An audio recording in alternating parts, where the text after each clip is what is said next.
Ryan had always been afraid of public speaking. He hated the feeling of being in front of a crowd, of being judged and criticized, of forgetting his words and making a fool of himself.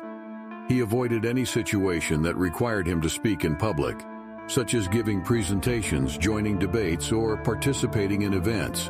He preferred to stay in the background, to be invisible and unnoticed. He knew his fear was holding him back from achieving his full potential. He knew he had a lot to offer to the world, a lot of ideas and opinions and insights. He knew he had a voice that deserved to be heard. But he didn't know how to overcome his fear, how to face his challenge, how to express himself confidently and clearly. He decided to seek help from a professional coach who specialized in helping people overcome their fear of public speaking. He found one online and booked an appointment. He met with the coach at his office. The coach was a friendly and cheerful man who greeted him warmly and made him feel comfortable. "Hi Ryan, I'm Mark. I'm glad you're here. Tell me, what brings you here today?" the coach asked. "Hi Mark, I'm here because I have a problem. I'm afraid of public speaking," Ryan said. "I see. And how does this fear affect your life?" the coach asked. "It affects me a lot. It prevents me from doing things I want to do, from pursuing my goals and dreams, from sharing my thoughts and feelings with others. It makes me feel insecure and inadequate," Ryan said. "I understand. And how do you feel about your fear? Do you want to overcome it?" the coach asked. "Yes, I do. I want to overcome it more than anything, but I don't know how," Ryan said.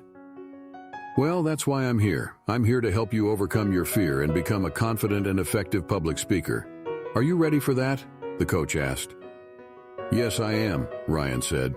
"Great. Then let's get started," the coach said. The coach explained to Ryan that his fear of public speaking was not uncommon or abnormal. He said that many people shared the same fear and that it was natural and understandable. He said that the fear was based on negative beliefs and assumptions that were not true or helpful. He said that the fear could be overcome by changing those beliefs and assumptions, by challenging them with positive and realistic ones. He also explained to Ryan that public speaking was a skill that could be learned and improved with practice and feedback. He said that public speaking was not about being perfect or flawless, but about being authentic and engaging. He said that public speaking was not about pleasing everyone or avoiding criticism, but about connecting with the audience and delivering value. He gave Ryan some tips and techniques on how to prepare and deliver a speech effectively. He taught him how to structure his speech, how to use stories and examples, how to use body language and voice tone, how to handle questions and objections, how to deal with nervousness and anxiety. He also gave Ryan some exercises and assignments to practice his skills and overcome his fear. He asked him to write and record a short speech on a topic of his choice, and then listen to it and evaluate it objectively.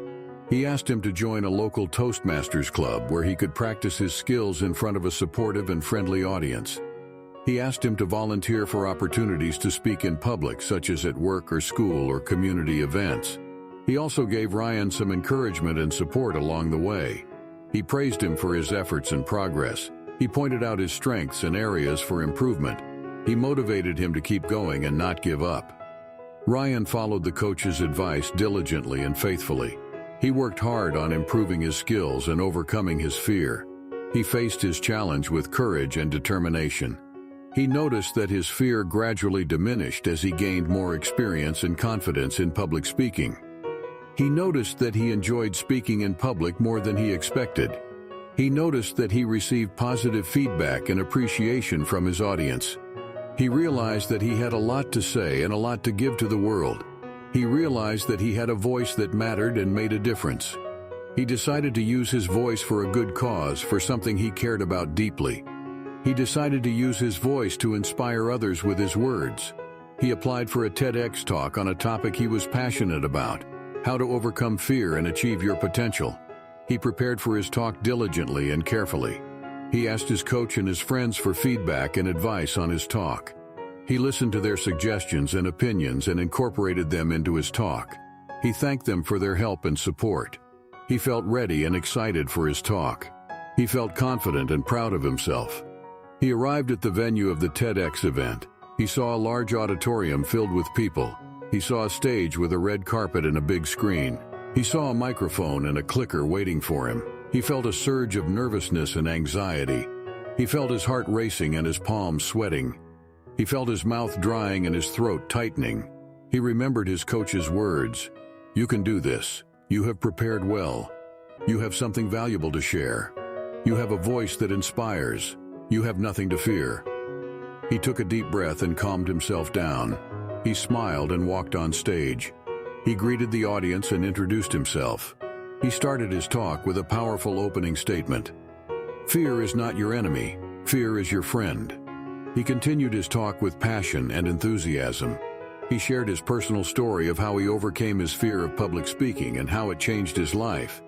He shared his insights and lessons on how to overcome fear and achieve your potential. He shared his tips and techniques on how to speak in public effectively and confidently. He used stories and examples to illustrate his points. He used body language and voice tone to express his emotions and thoughts. He used humor and wit to engage his audience and make them laugh. He connected with his audience on a deep level. He made them feel his pain and joy, his struggle and triumph, his fear and courage. He delivered value to his audience. He made them think and feel. He made them learn and grow. He made them act and change. He ended his talk with a powerful closing statement. "Don't let fear stop you from living your dreams. Let fear motivate you to pursue your dreams." He thanked the audience and invited them to ask questions. The audience gave him a standing ovation. They clapped and cheered loudly for him. They asked him many questions and praised him for his talk. He felt happy and fulfilled. He felt grateful and humble. He had overcome his fear of public speaking. He had inspired others with his words. He had achieved his potential.